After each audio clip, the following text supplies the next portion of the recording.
Welcome to the City of Maricopa's City Council meeting. We're glad you're here because your voice matters. If you'd like to speak tonight, please start by filling out a speaker card at the council chamber's entrance and turning it in to the city clerk before the meeting begins. On that card, you can let us know if you want to speak on a planned agenda item or during the general call to the public. Please keep in mind that all comments are limited to 3 minutes or less, depending on the number of people requesting to speak. Personal attacks and political speeches or threats are inappropriate in this forum and will be grounds for ending a speaker's time at the podium, at the discretion of the mayor. We also ask that audience members refrain from applauding or showing disapproval of comments shared by fellow community members, as every person who addresses council has the right to speak and not be intimidated. It's important to note that due to Arizona's open meeting law, council members cannot respond or take action on topics not listed on the agenda, but your comments will be heard and entered into the public record. Can't stick around for the full meeting? You can always catch the replay on Facebook or YouTube, where this meeting is currently being live streamed. Want more details about tonight's agenda items? Scan the QR code on your screen or visit www.maricopa-az.gov/agenda. Thank you for joining us and getting involved. As a final reminder, please silence your cell phones and electronic devices. The City Council meeting will begin shortly.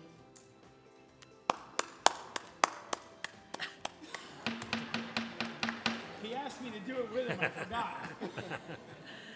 Thank you, and welcome to our regular City Council meeting tonight, November 4th, 2025. We will start the evening with an invocation by Pastor Kevin Teeling. Thank you, Kevin, and then we will follow that with the Pledge of Allegiance by Councilmember Knorr. Please rise if you're able. Let us pray. Father in heaven, in this month we especially want to pause to give you thanks for all the wonderful blessings that you have provided us. We thank you first and foremost that you've revealed your grace and your mercy and love in the person of Jesus Christ, his work in being crucified, resurrected, ascended into heaven. We thank you for the blessings that you've poured out upon us as we live in this nation, a free country. And in this month also, we especially thank you for those that have given their lives to serve our nation in the military. We pray your grace and blessing upon them.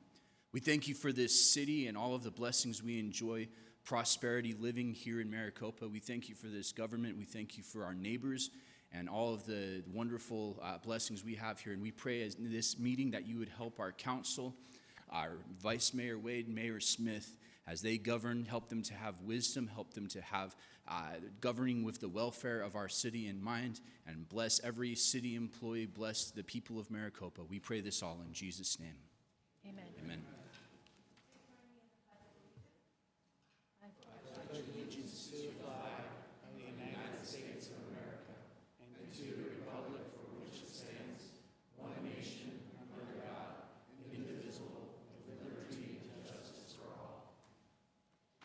Thank you. Pastor Teeling is from the Door Church of Maricopa, and thank you, Councilmember Knorr.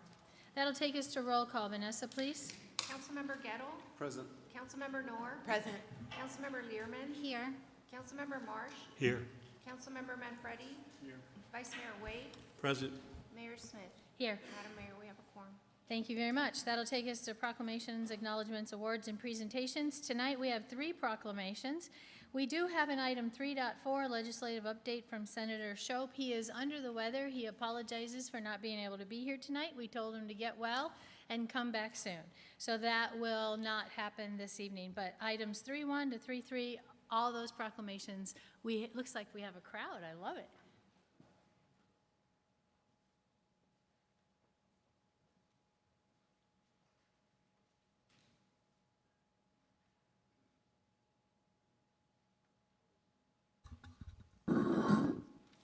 So I'd like to invite up Janice Vitale and the Veterans Parade Group. And I also have Vice Mayor Wade with me. Please come up and join us.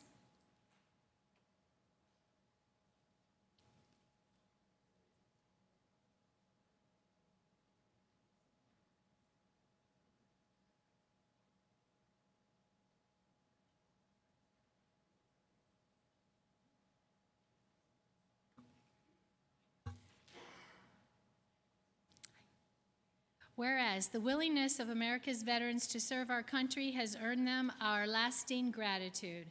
And whereas Veterans Day continues to be celebrated and commemorated with solemn observances in honor of all Americans who have served their country in times of war and conflict. And whereas Veterans Day has become a significant part of our American heritage as we recognize the millions of our citizens whose military services have had a profound effect on history. And whereas throughout the generations their sacrifices have preserved our unique form of government dedicated to human rights and respect for the individual. And whereas in honor of these dedicated men and women, we pledge continued defense of our nation so that their sacrifice will stand before the entire world as a tribute to the spirit and determination of people dedicated to the principles of freedom and democracy. Whereas the courage, honor, sacrifice, and dedication which veterans of the United States Armed Forces have displayed in the cause of justice, freedom, and democracy are worthy of recognition. Now, therefore, I, Nancy Smith, Mayor of the City of Maricopa, do hereby recognize November 11th, 2025 as Veterans Day in the City of Maricopa and urge all citizens to recognize the valor and sacrifice of our veterans, to remember that freedom is not free, and these are the men and women who paid for the freedom all of us enjoy today. If you're a veteran, please come up, and I'd love to get a picture with you as well. Please join us.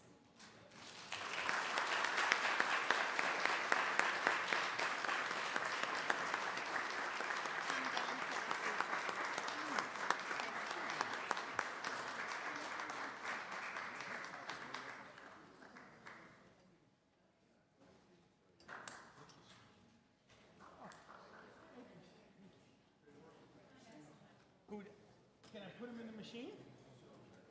They want you to go down, Bob. Bob.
Now I'd like to call up Councilmember Gettle and Mary Grace.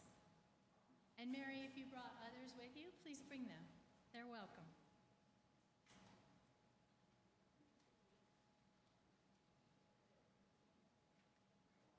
Everybody stayed down there. I think we're supposed to stay. That's all right. Purple can be seen from anywhere. I love it. Stands out. Councilmember Lehrman, thank you for joining us. Anyone who would like to come on. All right. Whereas the City of Maricopa recognizes the importance of Alzheimer's and related dementia care and the significant impact on the health and well-being of our residents. And whereas more than 11% of Arizonans over the age of 65 live with Alzheimer's, which is the 5th leading chronic disease cause of death in the state. And whereas more than 240,000 Arizonans provide over 377 million hours in unpaid care to their loved ones living with Alzheimer's and related dementia. Whereas medical cost of caring for people with Alzheimer's in Arizona was $591 million. Whereas per capita, the cost of Medicare coverage for Arizonans with dementia is $30,000 annually. And whereas Arizonans are actively engaged in educating about the disease, advocating for a proper continuum of care, and improving the training and care of patients with Alzheimer's disease and related dementia. And whereas the City of Maricopa supports an Arizona without Alzheimer's and related dementia, addressing this public health crisis. Now therefore, I, Nancy Smith, Mayor of the City of Maricopa, do hereby proclaim the month of November 2025 as Alzheimer's and Caregiver Month in this community. Encourage all of our residents to learn about Alzheimer's and related dementia patient care.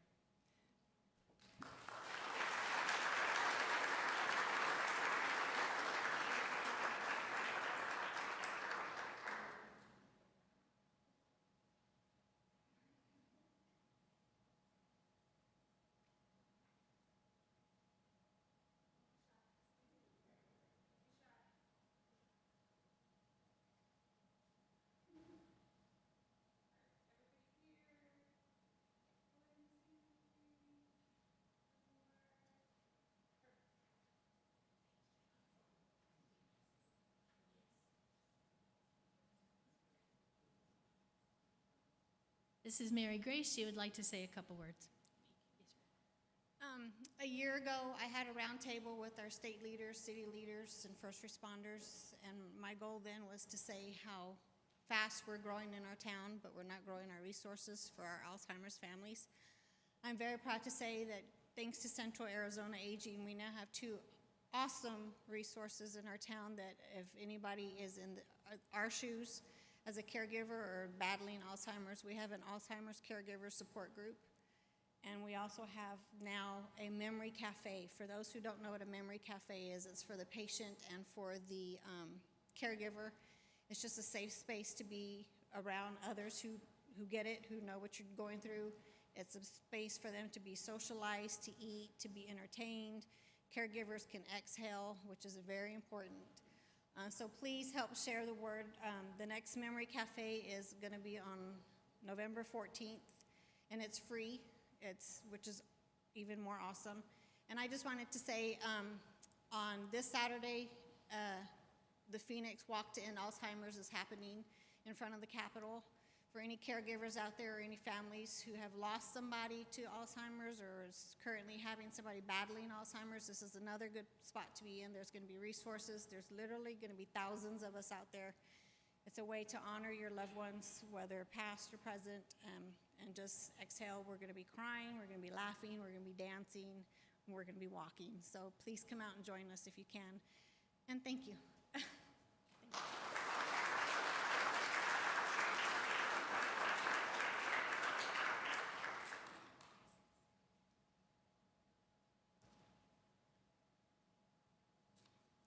All right. We have Councilmember Lehrman up here, who is a sponsor of this proclamation, and I'd like to invite up Andrew Kuntz. And Andrew, if you brought anybody with you, please, they're welcome to come up as well.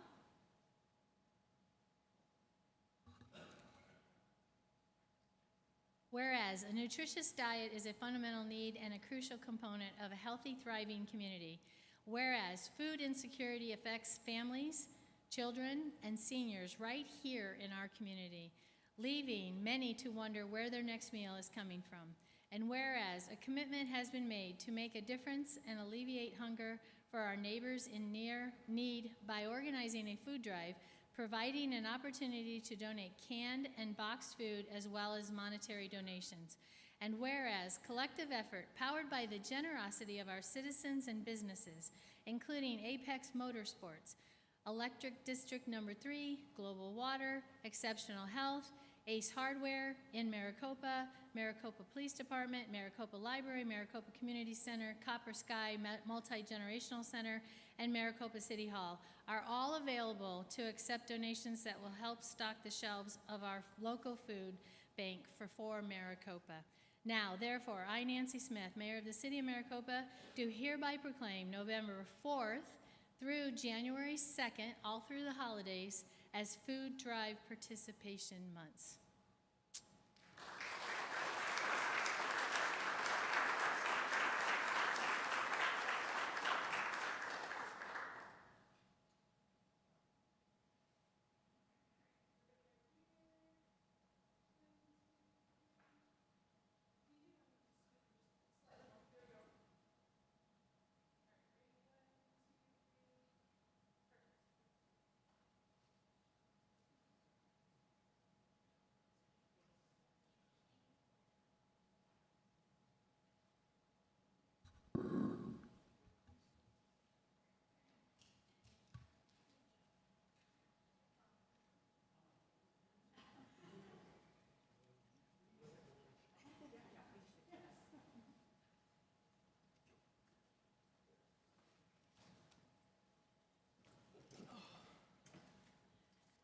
All right.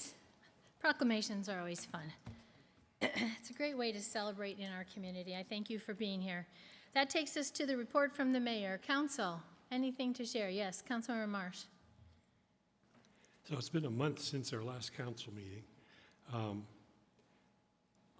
the 14th of October, I attended a Pinal County Water Augmentation Authority board meeting, and there's been still no progress in the negotiations on the Colorado River rights for the next 20 or 30 years. The upper basin states are holding their position firm, and the lower basin states are going to suffer, it looks like. On the 15th through the 26th, City of Maricopa hosted Stagecoach Days. How many of you participated in Stagecoach Days? Well, the guy who made it all happen, Quinn, is sitting right over there. Let's give him a round.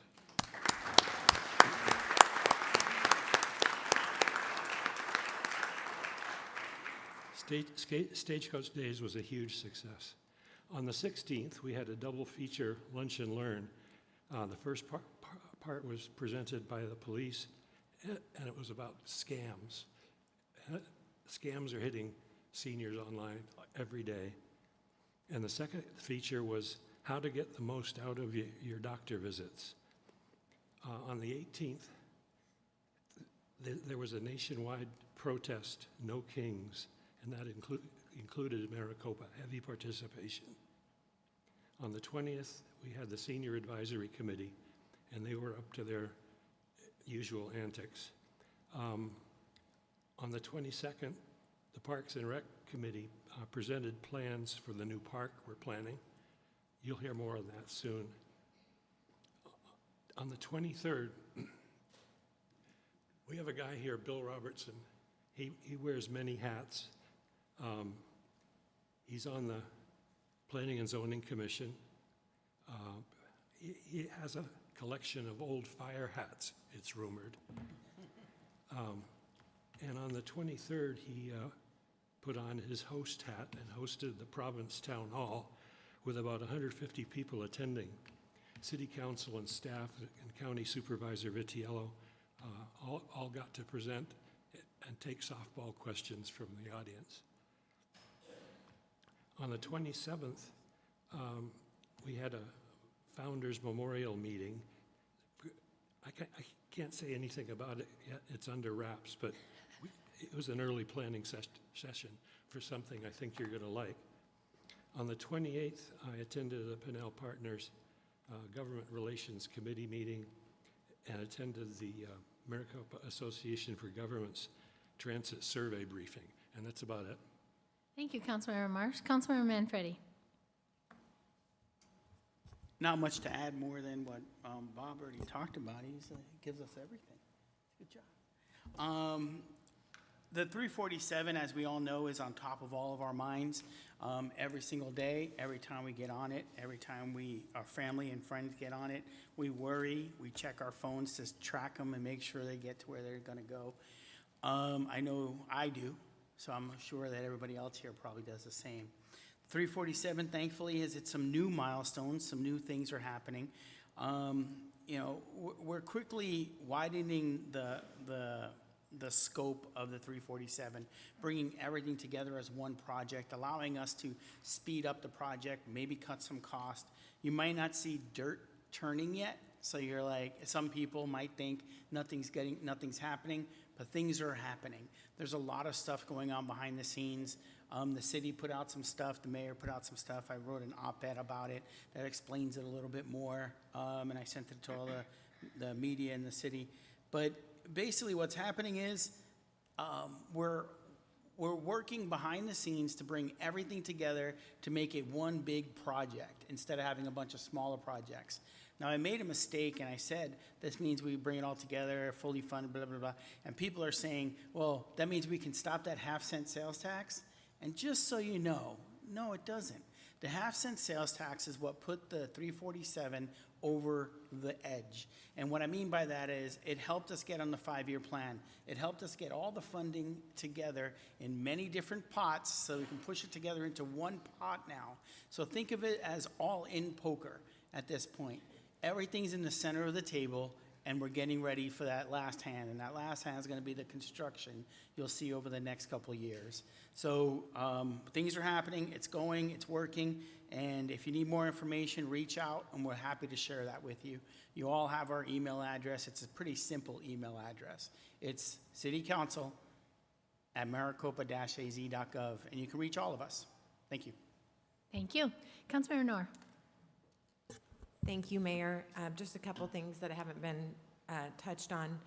I was able to attend the Coffee on the Porch as part of Stagecoach Days, and every time I go to that museum and that area of town, it's just so nostalgic, and I love all of the John Wayne memorabilia and our founders and you know, what Maricopa was like way back when, and so I really appreciated having that opportunity to sit with the folks there and listen to the stories and be, you know, reminisce about the old Maricopa. So thank you to our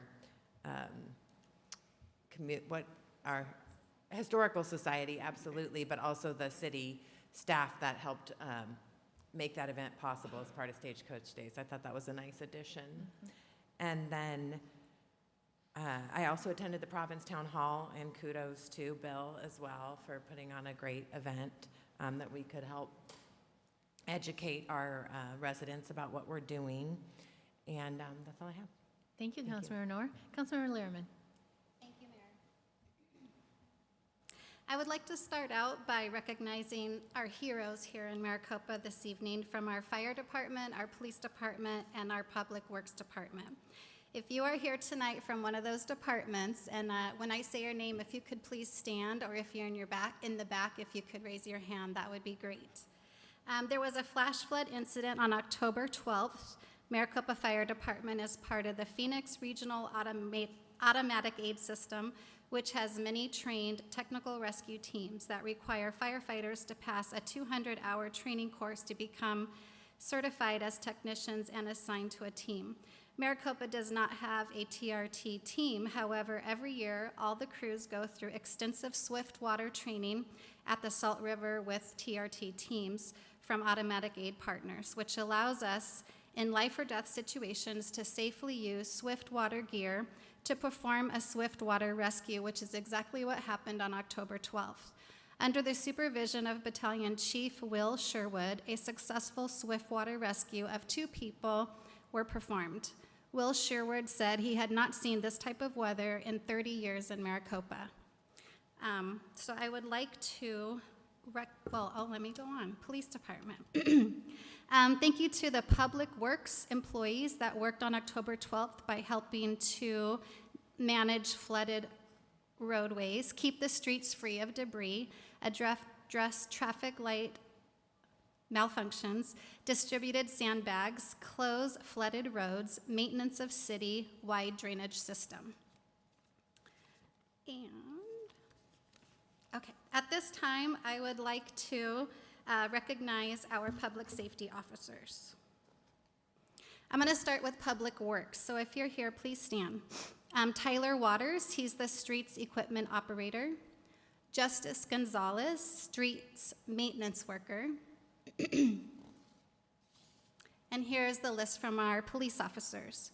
Sergeant John Sones, Sergeant Andy Leach, Officer Juan Carrillo Carrion, Officer Tanner Dixon, Officer May Lynn McDonald, Officer Brendan Dennington, Officer Corey Benoit, and Police Service Aide Maddie Alicia. And then I would like to recognize our firefighters.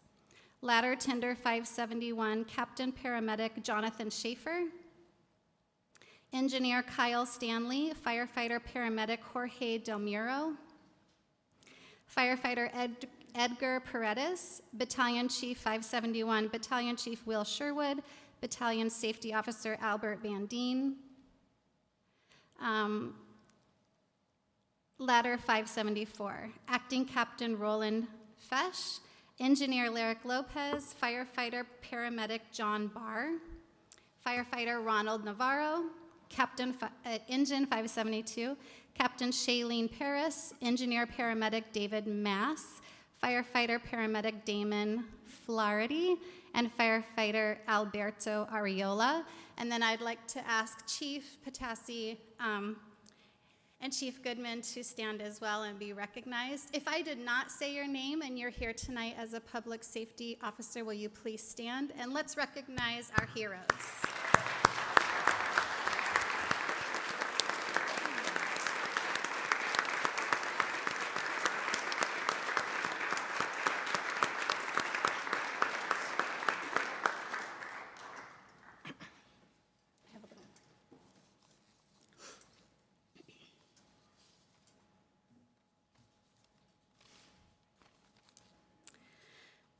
I would like to express my sincere condolences to the family of business owner Move in Maricopa, Antonio Jackson. I was very sad to hear of his tragic accident, and please continue to pray for his wife, Deb. November 10th is Marine Corps birthday, so happy birthday to the Marine Corps. And I want to thank Ride 347 for providing an excellent entertainment option for families this Halloween. They did a Halloween community tour, and it was a really great event for families. I would also like to thank Christy Furman for taking initiative and creating a Facebook page entitled Potluck Community to serve families experiencing food insecurity and strengthening our community. It is always great to see when people see a need and step up to meet that need. And then finally, I just want to share that today, on the first day of our food drive, Exceptional Health, City Hall, and Global Water all received generous donations. So thank you all for kicking off our food drive in a really strong way. It doesn't surprise me about Maricopa. Maricopa always shows up. So thank you very much. Thank you, Councilmember Lehrman. Vice Mayor Wade. Yes, yes, ma'am. Thank you very much. I actually want to extend an invitation for the next Lunch and Learn for you to attend the next Lunch and Learn, which is on the 20th. Starting at 11 a.m. We'll be discussing fraud, real estate fraud, and credit reports and what have you. So come on out, have lunch, and support that program. It'll be held at the Senior Center, and the title is Your Home, Your Power. I attended Stagecoach Days as well. It was just a crazy busy weekend, so I got a chance to go over after having a visit from my sister, who I hadn't seen in about 15 years. And so it was nice to be able to spend some time with her and her husband. Providence, the town hall at Providence was well done. It was well done. It was most appreciated. And I think that most of the attendees got something out of it, even if it was just from getting a handshake at the beginning and the end of the program. So thanks very much, Bill, for that. I appreciate that. And Veterans Parade, 9 a.m. on November the 8th. I'm sure it'll be as crowded as it has been lately. And come on out, wear your uniform proudly, or your hat proudly, if you will. And I look forward to seeing you all there on that day. That's all I have. Thank you, Vice Mayor. Appreciate that. This evening, I would really like to address Stagecoach Days, because I don't know if everyone realizes what, in my opinion, was a huge success. First of all, I'd like to thank Vanessa and Quinn. Back in January, February, when we did Futures meeting, they brought this idea forward. So this fruitioned in January of this year. And then their team took it forward to about 10 or 11 days of lots of celebrating in various different ways. And it just celebrates our history in so many ways. And so I hope each of you that were able to attend really enjoyed it. I want to share with you just some fun things so that when next year comes, you're like, ooh, I want to do that. I took my grandbabies to fishing derby. My 6-year-old grandson caught a fish this big, a catfish. He pulled it up, and he needed help. It was heavy, and he was scared to death of it, but it was like ginormous. What a fun day, just watching all the kids fishing around Pecana Park. It was great. Then they also participated in the color run, which actually Ron Angerami ended up in full color. like in the color run. But believe it or not, there were 400, I've heard different numbers, 400 to 600 people who signed up for the color run. So I just see that as a growing experience, and everybody had a ton of fun doing that.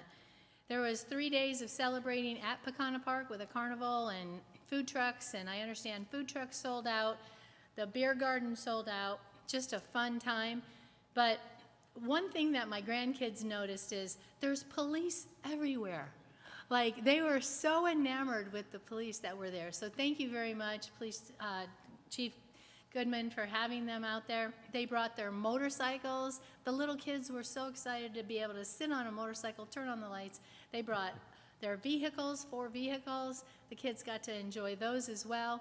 Then our police officers were traveling around in a cart saying hello to everybody, just good community spirit. So it was a really great event, and I thank the city staff for all that they did, because it was, in my opinion, a huge success. Thank you. So that's it for the report from the mayor, and we'll take it to the report from the city manager.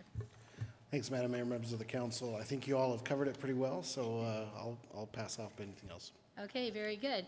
All right, then that'll take us to the call to the public this evening.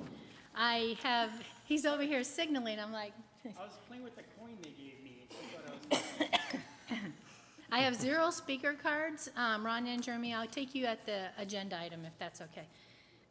But if you would like to approach the podium and speak on a topic and speak to the council, I'll give you that opportunity right now. Would anyone like to approach the podium?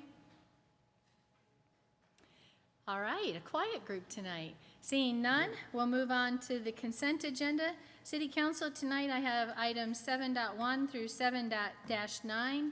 And I have 0 speaker cards. Does anyone have anything they'd like to ask a question on, like to pull? Do I have a motion? Motion to accept it. Motion by Vice Mayor Wade and seconded by Councilmember Lehrman. Last chance for questions, comments. Seeing none, all in favor say aye. Aye. Any opposed? That motion carries. All right, that'll take us to regular agenda item 8.1. This item is an appointment to the Parks and Rec Committee, and this is Councilmember Lehrman's. I'll pass it over to you. Thank you, Mayor. I want to thank the 7 impressive applicants for this position. Maricopa is blessed to have people who are willing to serve their community with their talents, experience, and passion. It is my pleasure tonight to nominate Thalin Johnson for the Parks and Rec Committee. Thalin is a veteran with global experience, years of volunteer service, and expressed his love for Maricopa. Some of the words he used to describe his priorities for Parks and Rec were inclusive, fun, belonging, flourishing, to be a voice for the community, and include all ability levels and footwork, which I liked. Thalin will be starting January 1st, 2026, and I want to thank Janine Edeke for her service on the committee. I really appreciate it, and she did a great job. Thank you, Mayor. Thank you. Is he here? He is here. Thalin, will you please stand? Nice. And his wife. I've been seeing this man everywhere. And his mom.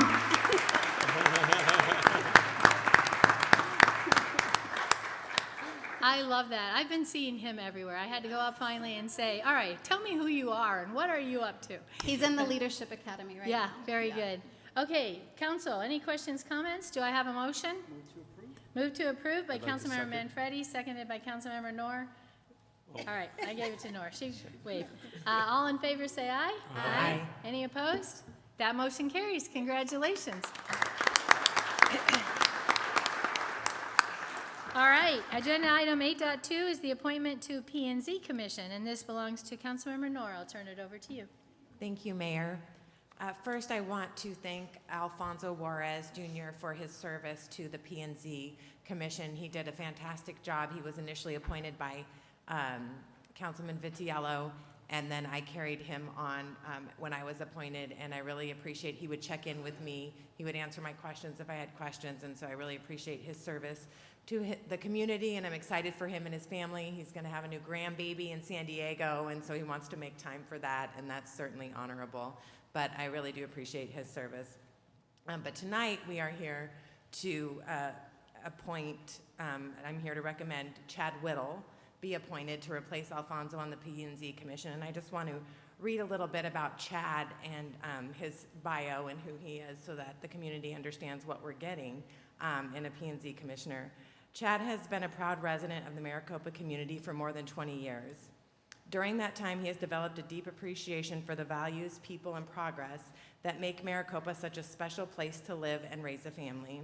A devoted husband and father, Chad is a hardworking family man who believes strongly in service, accountability, and collaboration as the foundation of effective community leadership. Over the past 14 years, Chad has served the Maricopa Unified School District in various roles, demonstrating an unwavering commitment to excellence, teamwork, and the success of local students and families. His experience within the district has given him a strong understanding of the needs and challenges facing the community, as well as the importance of responsible planning and transparent decision-making. As the leading chair of the MUSD Bond Committee, Chad successfully guided that complex initiative, which required coordination, communication, and consensus building among diverse stakeholders. His leadership on the committee reflects his ability to listen thoughtfully, analyze information critically, and drive results that benefit the entire community. He's known for his positive, can-do attitude, and Chad is not afraid of hard work, and he takes pride in seeing projects through from start to finish. He brings a results-driven mindset balanced with empathy and respect for differing perspectives. Through his professional experience and longstanding community involvement, Chad has developed the skills and dedication necessary to serve effectively in this position. Chad looks forward to the opportunity to continue contributing to the growth and success of Maricopa by fostering collaboration, promoting transparency, and ensuring that every decision made reflects the best interest of our community. And Chad is here with his family today. So Chad, if you please stand.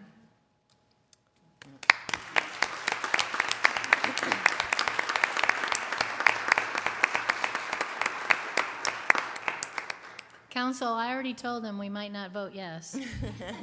I got to meet him earlier. I was just teasing. Any questions, concerns, comments? A motion to move to approve by Councilmember Manfredi, seconded by Councilmember Marsh. Last chance for comments, questions. He's prepared. All right, all in favor say aye. Aye. Any opposed? That motion carries. Congratulations.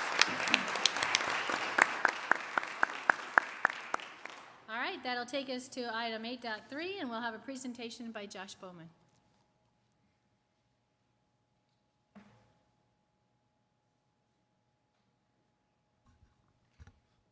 Good evening, Mayor and Council. I'm excited to present this one to you tonight. This is going to be for a proposal of a lease on some land owned by the city. So I'll give you a little bit of a history of this parcel. A little over 5 acres of land. All the council members, of course, aware of this. This is right across from the county courthouse currently. This is where the old city hall was and was where the potential police station was. When the police station didn't go there, we were looking for some opportunities, what would be the highest and best use of this land, how it can help benefit the community. We did recently put out an invitation for bid for services that would help the community, our seniors, our youth, and this that we'll proposal is the winning bid for that. And again, this is the property where we're discussing right here. So the winning bid came in for CAVIT, which is the Central Arizona Valley Institute of Technology. I think most of you are familiar with what CAVIT does. CAVIT is a really cool opportunity for many of our 11th and 12th graders to go and get additional training. Their plan is to provide services not only for those 11 and 12th graders, but they do clinics to help the students have an opportunity to actually practice those skills, and those clinics are open to all the community. So really good opportunity to serve not only youth, but also really all of our population here in Maricopa. What is exciting about this is as we continue to grow and look for job opportunities, being able to have this as a pipeline to train our youth to get right in the career field is really, really beneficial. Currently, the students that are participating in this are getting bused an hour to the current Cavis campus in Coolidge. So this will be just huge for our seniors and juniors. The timeline of what we're proposing with this is they would do this in 2 phases of construction. The first phase would have some of their front office space and their first kind of classroom space, which is about 6,000 square feet, very similar to the building footprint that they have right now, which each of their modules that they've added a few times. Their plan is to be open by July of 2028. And so really that's really exciting. Not that far off though, it's, that's a couple years really when we're going through that whole process. That's really coming in pretty quick. They would then have a second phase, which would be an additional classroom. And when that comes in and looking at right now, probably about 2 to 3 after the first phase. I will not read all of these programs. I know they're a little small, I apologize for that, but these are all of the programs that are currently being offered at Cabot. The exact programming that will happen at the Maricopa campus is still to be determined, but these are what they're offering currently, and many of those, or maybe even some additional ones, might be offered at this site. So that is what we're proposing for this site and the lease agreement that goes along with this agenda item. Oh, apologize, we have one more. This really works great with one of the focuses that we've had from our strategic thrusts. That job creation and business development fits right along with that action too of being able to create those pipelines for continued economic development and workforce development. Very Any good. questions? Thank you very much, Josh. Council, questions, comments? Yes, Councilmember Manfredi. Thank you for the presentation. When I look at Cabot, I couldn't think of something better for that piece of land in the city of Maricopa. That piece of land served as the first city hall, first police department, a lot of other stuff that was within there. It was started with 1 or 2 single trailers, turned into I think 22 trailers at one point. Vanessa can tell me, she's one of the first people to ever work for the city of Maricopa. So, to have something go there that's going to be this good for our community, I couldn't think of anything better. And just a side note, or a personal note, all 3 of my daughters attended Cabot when they were at Maricopa High School. One did massage therapy, and just for parents here, that means you get free massages. My other 2 daughters did medical assistant, and they're both working as medical assistants. One is working her way through college right now, where she's going to be a physician assistant, and the other one is working at a cardiologist office as a medical assistant as she decides what specialty she wants to go into in the medical field. Graduating with a medical assistant degree or certificate from Cabot allows you to get out of high school and get a job paying $20, $25 an hour. It's a good way to start a career.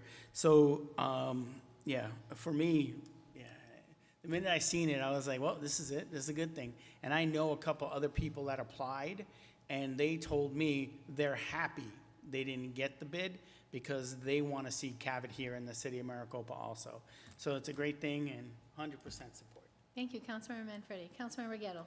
Yeah, thank you very much, Mayor, and thank you, Mr. Bowman, for the presentation here tonight.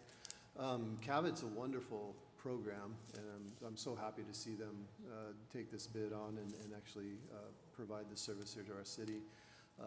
Workforce development is a high priority as we look forward into the future and making sure that our next generation has not only the educational skills that our public schools and our charters and private schools are providing, but then they also have the technical skills that come with programs such as Cabot. So having this an added layer of diversity in some of our educational goals and ways to achieve some of those certificates and education is just a great boon for a lot of our young people here in our city.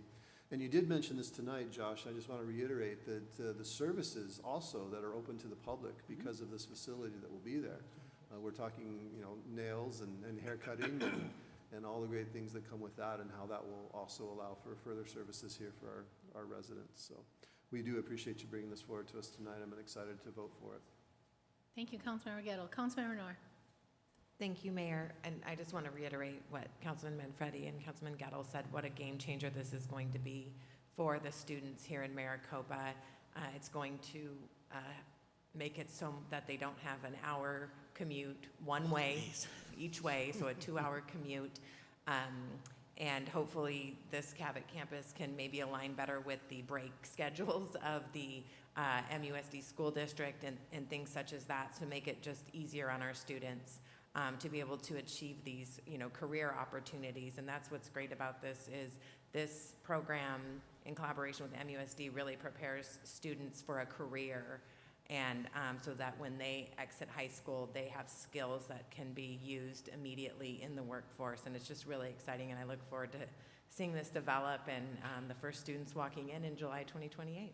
So thank you. Thank you, Councilmember Knorr. Councilmember Lehrman. If you have a non-traditional learning child, they will love Cabot. So this program is for students who learn hands-on. So they have a firefighting program, police academy, cosmetology, nursing, all of that. They are in classrooms learning hands-on. So for the juniors and seniors who are burnt out by 11th grade, this program reinvigorates them, it engages them in their education, it helps them select what field they want to go in, and it is really amazing. One of the programs I know is valued over $20,000. It's the cosmetology program. So these programs align with certifications, and they have to pass. Oh, these girls are saying, oh yeah. Oh, you did it, okay. You have to pass really rigorous tests to show skills, and then you are certified. So if you don't pass the test, you don't get certified. So if you go through the programs, you will graduate with your license in cosmetology, massage, and you can go get a job. So it is really an excellent program. And then also for recruitment, when we need firefighters, police officers, these are students that live in Maricopa who go to Cabot, and they either learn, I don't want to be a firefighter, for sure not, or I really love firefighting and this is what I want to do. So it's also a recruitment tool for our public safety and other careers here in Maricopa as well. Thank you, Josh. Thank you, Councilmember Lehrman.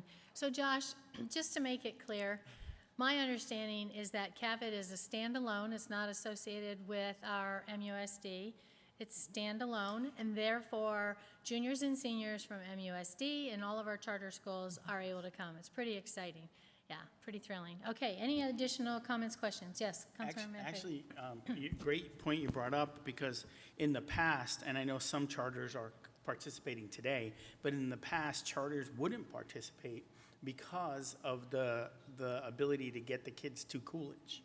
So now it's something here in the city of Maricopa, all schools would be able to participate where smaller schools weren't before.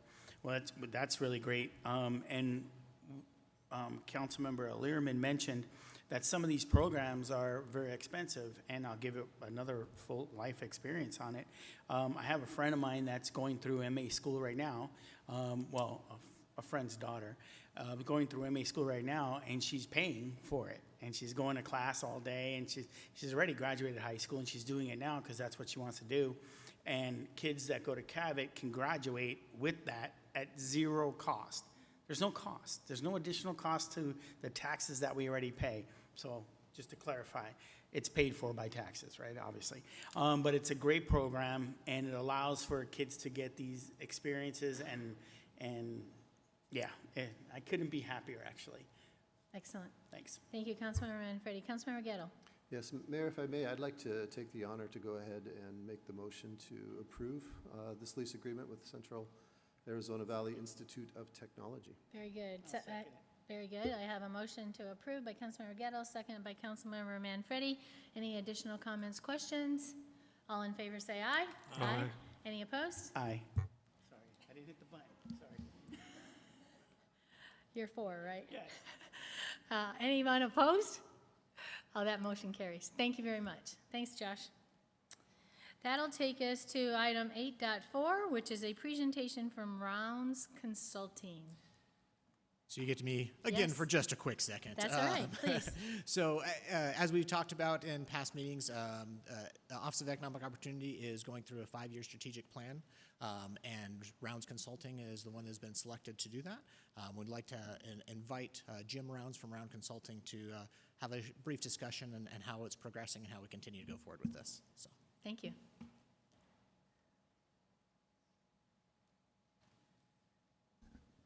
Mayor, members of the council, Jim Rounds, President, Rounds Consulting Group. I want to first congratulate you for being probably the most efficient council that I've ever been in front of.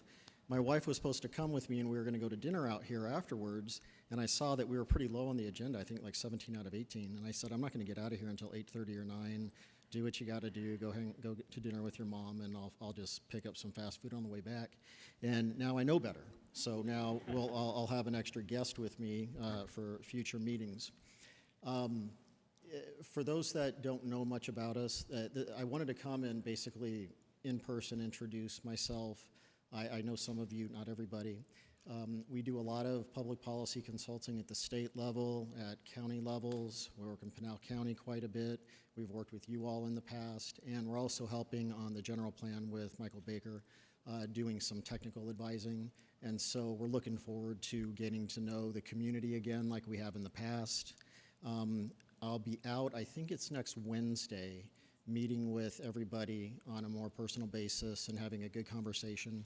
And what I included in my notes, since I don't have a presentation, is how we like to operate is whenever something new gets brought up, like when we did an outreach meeting the prior week, when something new gets brought up that's important, that needs to be called out in the document, I like to have a list in front of me and my staff write it down. So a lot of the bullet points that you have are just some ideas that might, maybe create some questions when we meet, so I wanted to make sure that you had a copy of that. But in terms of where we stand right now, we've already collected a lot of the economic data. Believe it or not, even though you wouldn't think that the federal government shutdown would affect a lot of the data websites, it actually has. You can't even access some of them right now, but fortunately we have a lot of the data in our internal database, so we were able to do a lot of the work, and we'll figure it out. I'm not concerned about getting the right information.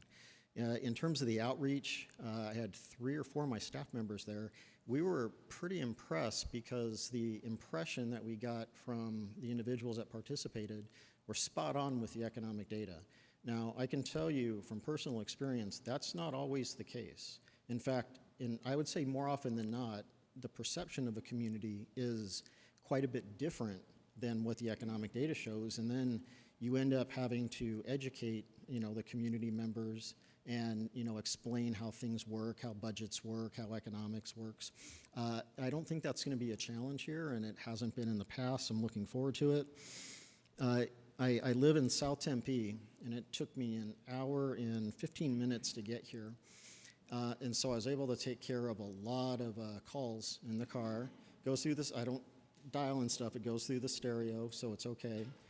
I took my wife's car, of course, because that was the original plan, and I'll put miles on hers instead of mine. But on all the different items that you have on our notes for next week, the one that I underlined and then I made into a square and then I highlighted back on my desk and then I put exclamation points by is transportation.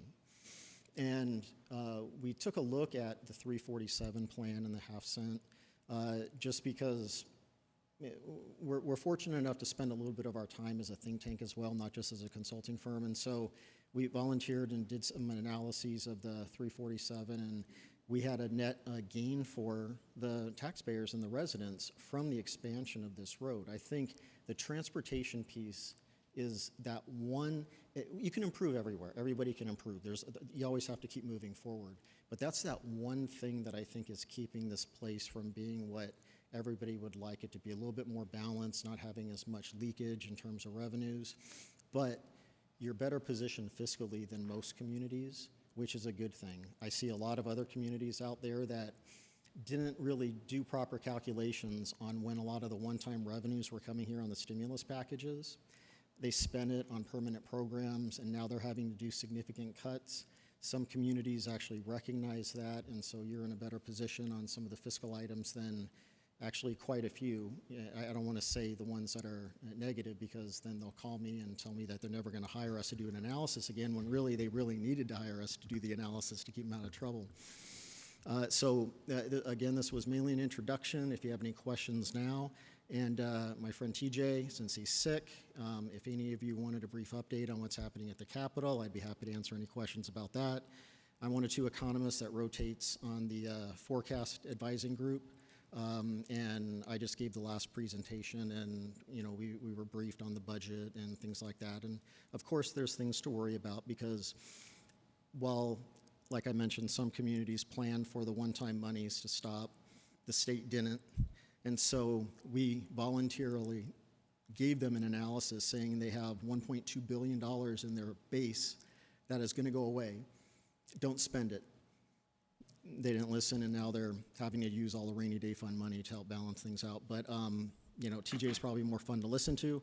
Usually when an economist comes up, everybody clears the room. So there must be a really interesting last item on here because there's still people behind me. But looking forward to this, I think this is a fun group.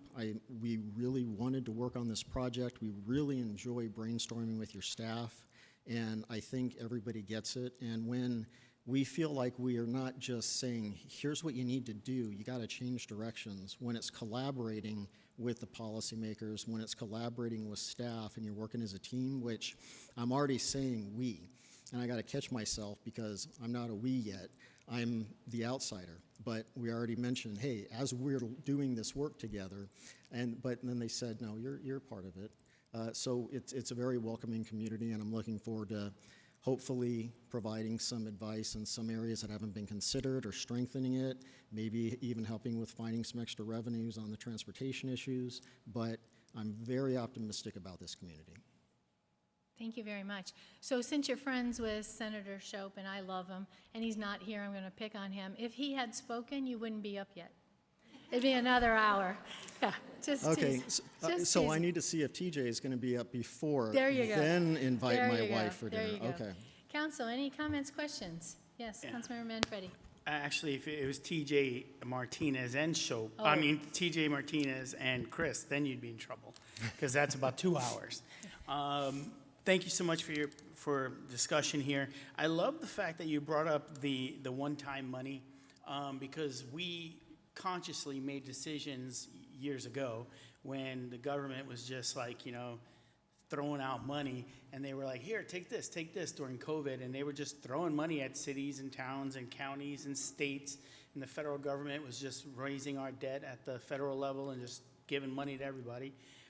We made conscious decisions when we took some of that money was to make sure we use it on a lot of one-time expenses. Yeah. And we didn't go out and create all the programs that other cities, counties, states, and all that stuff created, because now they're gonna have to cut them. And the hardest thing to do in government is once you start something is cut it, right? Because then, of course, you have no heart, you have no soul, blah, blah, blah, all that good stuff that happens. But the reality is we sit in this city on a very small budget compared to other cities in the state. So it allows us to use that one-term money for important things that we were able to get out of the way. And I'm pretty sure Ben could go over 10 hours of those one things that we did. And maybe that's one thing we should do in the future is give that sort of a presentation. But when you talk to Matt in finance, he can do the same thing for you and explain to you how we were able to keep the city going. And how we're able to do so much we do without the debt we have. So I'm very happy that it's part of your scope of looking at what we do as a city, because many people just don't see it and don't get it. So when the report comes, I can't wait to see that kind of stuff. Thank you. Thank you, Councilmember Manfredi. Any additional comments, questions? Yes, Councilmember Marsh. I enjoyed your speech. You're going to be a good we. Thank you.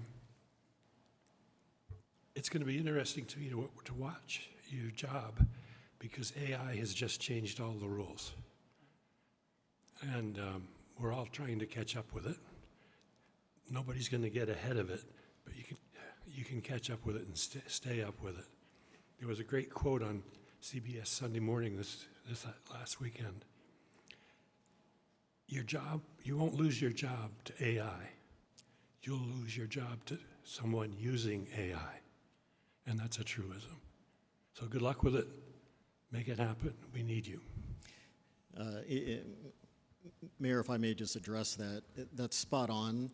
And other advising that we do is with the universities and other schools. We're in the education space, we're in the tax space, economic development space, kind of all over just because it's been around for a while. But we're in the middle of doing an assignment for the Board of Regents that's going to be showing that we're not going to be hitting our long-term forecasts that have been generated by the state because we're not going to have enough workers. We need the high school dropouts to graduate. We need the high school graduates to get some kind of a technical degree. We need everybody to move up. And if we do it right, AI may be a piece of what fills in that gap that allows us to have this very strong trajectory, because the economic growth that you've been seeing across greater Phoenix and Arizona cannot even be close to being met over the next 2 decades unless we make some significant changes. And how we started getting through to people at the Capitol is we started talking about return on investment, because we had lawmakers say, we want to run government like a business. And I said, okay, well, I would invest in something, I would count it as a cost, but I would anticipate it's going to make me more money later. That's what an ROI is. So we started this kind of revolution of lawmakers asking for return on investment calculations.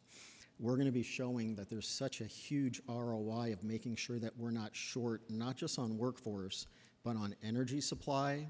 There's going to be water issues that continue to arise, and we have to keep up with infrastructure, transportation infrastructure, because if you get behind on the expensive things, you can never realistically increase taxes on the public to even start to catch up. You have to keep up with it. And again, this is going to be fun because it's not going to be building a car. I feel like this is going to be putting a supercharger on the car, and that supercharger is going to be the transportation system, and then we'll have to figure out, all right, how fast can it actually go? And there's just so many neat opportunities, and again, looking forward to working with you and the staff. Thank you. Yeah, we live, eat, and breathe transportation. And so I know it's going to be an exciting conversation, given that I had a little bit of a pre-meeting with Josh and Christian, and I just want to share with you my one comment, because, you know, I've been through a economic strategic plan in the past, watching other communities do it. And so what I want to make sure we walk away with at the end is knowing what we're going to do, that what we're going to change to make things different. We've been working hard, hard, hard. What are we going to be able to change to bring about more results? And that involves transportation, it involves a lot of different aspects. But I want our public to know what's different with this economic development strategic plan. So just a little bit of a expectation. Yeah, well, Mayor, we always have to write economic development strategic plan because that's how it's listed in the RFP. Yeah. We put together to-do lists. Now, if we just call it, we're going to do a to-do list for you, we would never get hired for a project, because people like to hear certain words as you're bidding. But our ultimate goal, and this is what we discussed when we were interviewing, is we like to have a to-do list. We want to be able to say, this group is going to be doing these things by this date so that this other group can take complementary things and get them done by a certain date. If you don't do that, stuff doesn't get done in government. And that's no offense to government. I worked in government right out of school. I worked at the state capitol for a while, and half of my work is with government entities. But if you don't do it that way, I see so many good ideas and so many communities with such opportunity just set the documents on their desk, or not even on their desk, it'll be on a bookshelf in the corner. I'd like it to be something that's on the corner of your desk for the next couple of years. I love we that. want it to have longevity. We want to make it so that you don't need us immediately to revise it later. We want it to be something where it's good and you're like, we don't need you for a few years. I love that. Sounds exciting. Any additional comments, questions? All right, thank you very much. All right, thank you. Appreciate that. That'll take us on to our last item, 8.5, and we have a presentation from Derek Shear.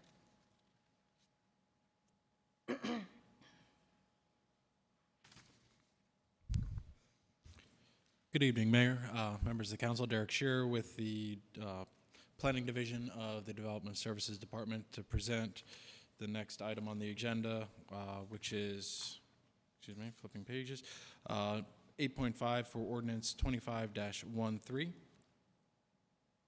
This is a proposed city-initiated rezone, zoning case number ZON 25-04 for Ordinance ORD 25-13. This is an application by the city on behalf of Tim Rasnack of Archicon Architecture and Interiors, PC, for a location on the vicinity map that you see on the screen at the southwest corner of West Honeycutt Road and North Porter Road. The site is approximately 2.21 acres. This is a like-for-like rezone from general business CB2 to general commercial GC. As we can see on the screen above or in front of you, that the proposed rezone from CB2 to GC general commercial is proposed to remove the property out of the legacy Pinal County zoning district of CB2 to the current city of Maricopa zoning district of GC general commercial for a proposed gasoline service station. The gasoline service station is a permitted by right use under the CB2 zoning and also the GC zoning. The developer for the site is Terrible's Gas Station. You may remember them from several months ago. They are locating on Porter Road just south all the way at Bolin, about a mile away. The company is proposed to jump with both feet into the community and open up two gasoline service stations. This proposal is in conformance with the general plan. It's actually fulfilling one of the goals and objectives, goal B1.4, objective number 6, which is to transition all old county zoning to current city of Maricopa zoning with a like-for-like zoning category. This proposal fulfills that goal. The proposal conforms with the city's zoning ordinance, and prior to full development of the site, the development will meet all zoning code and building code regulations. Public outreach for the proposal, the site was posted on August 6th with first letters of notification going out to property owners within 600 feet. A neighborhood meeting was held on August 21st. The sign was updated on September 2nd, and a second notification letter was sent to property owners within 600 feet. This was due to a typo for the advertising the date for the Planning and Zoning Commission, so it was re-advertised. Newspaper notice went out on September 4th, and at the September 22nd Planning and Zoning Commission meeting, the commission voted in a split vote of 5-2 for approval of the rezone for case number ZON 24-04, and recommending that the mayor and city council approve ordinance number ORD 25-13. Staff has received 3 letters of opposition to the proposal. Those letters are in the council's packet. The letters of opposition are to the development of the site, not the rezone. Development of the site is being handled under an administrative development review permit, and as I mentioned, prior to that being approved, it will meet all zoning code and building code regulations. Happy to answer any questions that the council may have, and the applicant or future property owner of the site is also here to answer any questions. Thank you very much, Derek. Council, any comments, questions? Oh, yes, I do have one speaker card. Thank you very much. It's sitting right in front of me. I'd like to call forward Ron Angerami.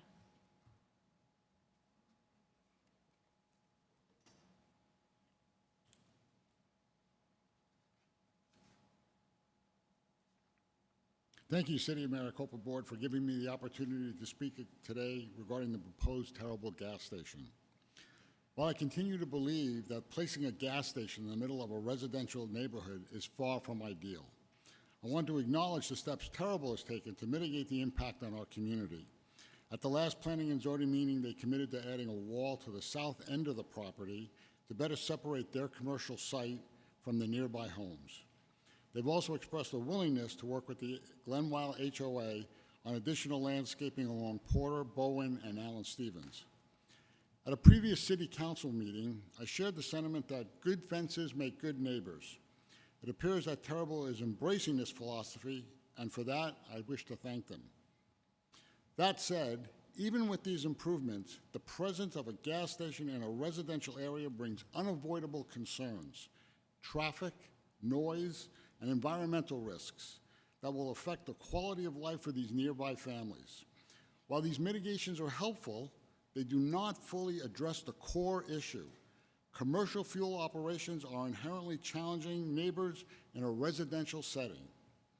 I urge the council to carefully weigh these factors to ensure that our neighborhood's safety, peace, and character remain protected, even if we recognize Terrible's efforts to be a better neighbor. Thank you for your time and your dedication to our community.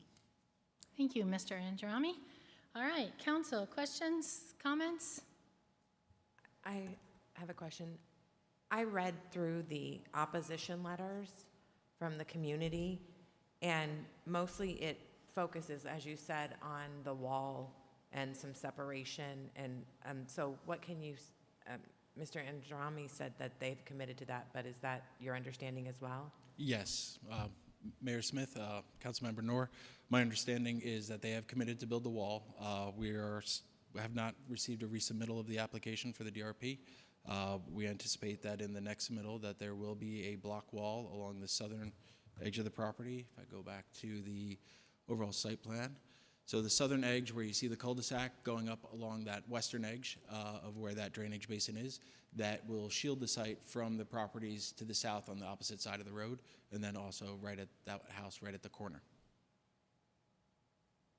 Thank you. Any additional comments, questions? Councilmember Manfredi? Yeah, thanks so much for the presentation. I just wanted to point out something important. We had someone here who wanted to speak on what we were going to talk about within our regular agenda. And Ron came in, he put out a card here where he says, I want to speak on this. And I want people to understand that when you speak at a city council meeting and or a planning and zoning meeting, people are listening. Darn.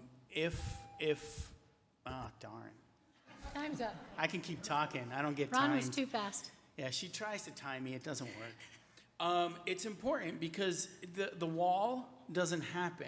The extra stuff that goes on where talking about the landscape maintenance, flood mitigation, all of these things, they might happen, but sometimes it takes people standing up, like Ron just did, and asking questions. Because when you ask questions and you ask for a change, or you send an email, or you send a letter, mail it, show up at the public meetings, it's important.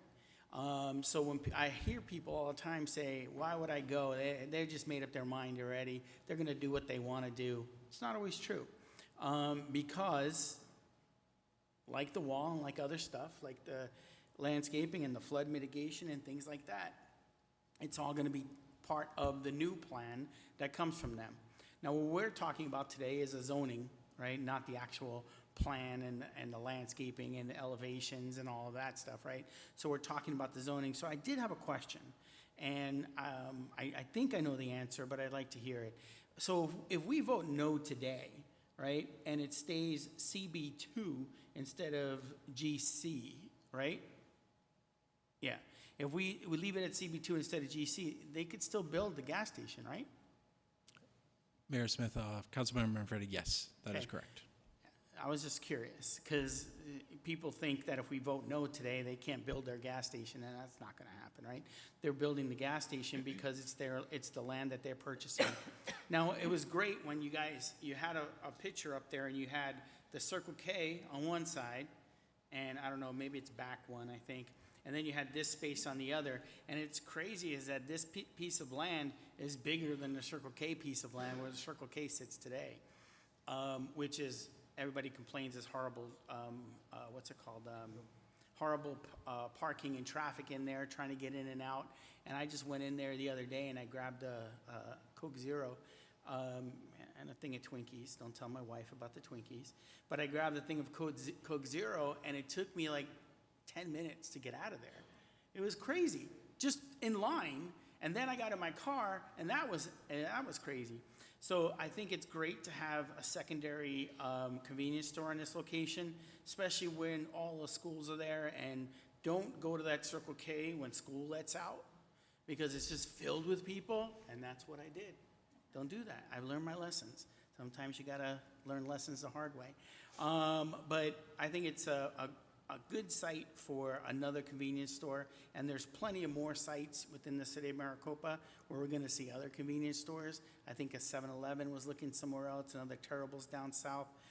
More and more gas stations that we need in the city of Maricopa. But I hear a lot of people say this, so if we have any influence in the economic development people that are out here, when these folks come, we really need something on the east side of town, further east. In the future. Thanks. Thank you, Councilmember Manfredi. Councilmember Marsh. I think this is a really wise move because our zoning code is much smarter than the county zoning code and much easier to work with, much easier to understand. So, good work. Thank you. Very good. Thank you, Councilmember Marsh. Councilmember Knorr. Thank you, Mayor. I have another question I just thought of as I'm looking at this map. Do we have any ordinances or policies that limit the amount of like gas stations that can be in, let's say, a square mile or 2 miles? Because I see that other empty space all around the Circle K, in particular on Porter, and then also on Honeycutt. And I mean, I agree with Mr. Manfredi's assessment of that Circle K, and everyone has to agree with that assessment of that Circle K. Number one It's in the insane. state. It's insane. Yeah. And so I think it wouldn't hurt to have another option, but like I don't want another one down the street on Honeycutt or this way on Porter. So is that a possibility? Like, are those laws possible? So it's all controlled by zoning. I don't know what those properties are zoned, but if they are zoned commercial, yes, it's possible that you would have another one there. There's no policies where you say, we have some where you have distance requirements, for example, from schools or churches. Gas stations, you don't have any of those requirements. So it's really, if they think they can make money and it's zoned that way, they can come. So really what happened here is when we did our rezoning, we call it Swiss cheese zoning because the county zoning still controls until they come in for rezoning. So that's why you get these city initiated zones, because you're right, it's easier for us in the future if they're city zoned. So we ask them to come change it. They don't have to, we ask them. So that's why you get in these. So whether or not you get another gas station here, I would highly doubt it for just the sake of profit, but if it's zoned correctly, it's possible. Okay, and maybe that's just something we can consider as we go forward in the general plan. Well, the good news, though, is there's already people planning stuff in those ones, right? The ones next to Circle K. I don't know, there's like a car maintenance place or something. There's a bank I heard in there. There's a restaurant. There's a couple other places going in there that are not going to be gas stations. I think south is another car wash. I don't know. Thank you, Councilmember Knorr. Derek, I watch all of the P&Z meetings. I find them to be fascinating. If everyone's looking for late night fascinating things to watch, you learn a lot about our city. And I know that this is not just like the wall and the landscaping and the flooding. I know that this is not the right time, but I want just to ask the question because I respect P&Z and what questions they asked.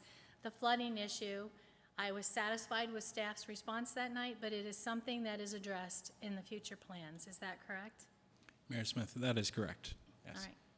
We'll see information on that in future plans. Okay, very good. Thank you. Any additional comments, questions?